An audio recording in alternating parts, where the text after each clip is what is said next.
দর্শন হয়।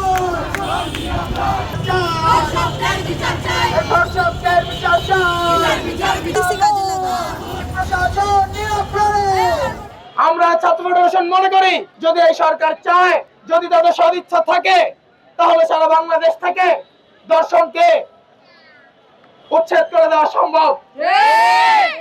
নারায়ণগঞ্জের যে 5 জন এমপি আছে তাদেরকে আমরা খোলাভাবে বলতে চাই, এবং নারায়ণগঞ্জের প্রত্যেকটি রাজনৈতিক সংগঠন এবং রাজনৈতিক দলকে আমরা আহ্বান জানাতে চাই যে নারায়ণগঞ্জে যদি কোন দর্শনের ঘটনা ঘটে তাহলে সেখানে যাতে রাজনৈতিক কোন তাদেরকে সাপোর্ট না দেওয়া হয়, সেই আহ্বান আমরা রাখছি।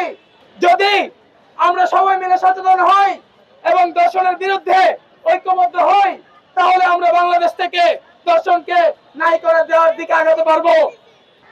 নিরাপদ বাংলাদেশ গঠন করার জন্য আমরা ছাত্ররা মাঠে নেমে এসেছিলাম, এবং আমরা মাঠে নেমে এসেছিলাম বিদায় আপনাদের যে পার্টিগুলো আজকে দেখা যাচ্ছে বিশাল বড় বড় ক্ষমতাসীন, আপনারা এবার নগদে পাচ্ছেন হেলিকপ্টার অফার। তাই কেনাকাটার পেমেন্ট নগদে করুন আর বুঝে নিন 2000 টাকারও বেশি ক্যাশব্যাক সহ হেলিকপ্টার রাইড। পেমেন্ট শুরু করুন আজই।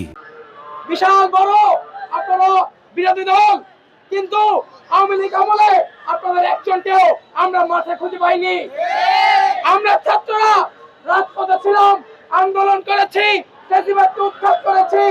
এখন আমাদের মতো বাংলাদেশ যদি আপনারা না সাজাতে পারেন, তাহলে আপনারাও রেডি থাকেন, বিগত সরকারের মতো আপনাদের অবস্থান তৈরি হবে। বন্ধুগণ, একদিকে যেমন দর্শনের ঘটনা বৃদ্ধি পাচ্ছে, আবার অপরদিকে আমরা দেখছি এই যে দর্শনের ঘটনাগুলোকে পুঁজি করে একটা মহল তাদের রাজনৈতিক ফায়দা লুটছে। তারা নানান ভাবে গুজব ছড়াচ্ছে, এবং এই তাদের গুজবের রাজনীতির কারণে বাংলাদেশের যে দর্শনের ঘটনা ঘটছে, প্রত্যেকটি দর্শনের ঘটনাতে আমরা দেখতে পাচ্ছি পক্ষ বিপক্ষ হয়ে যাচ্ছে। দর্শন যারা করে তাদেরকে যেমন আইনের আওতায় আনতে হবে, এবং সাধারণ জনগণকে চিহ্নিত করে রাখতে হবে কারা নিজেদের ফায়দা লুটার কারণে বিভিন্ন গুজব ছড়িয়ে মানুষের মধ্যে বিভ্রান্তি ছড়াচ্ছে।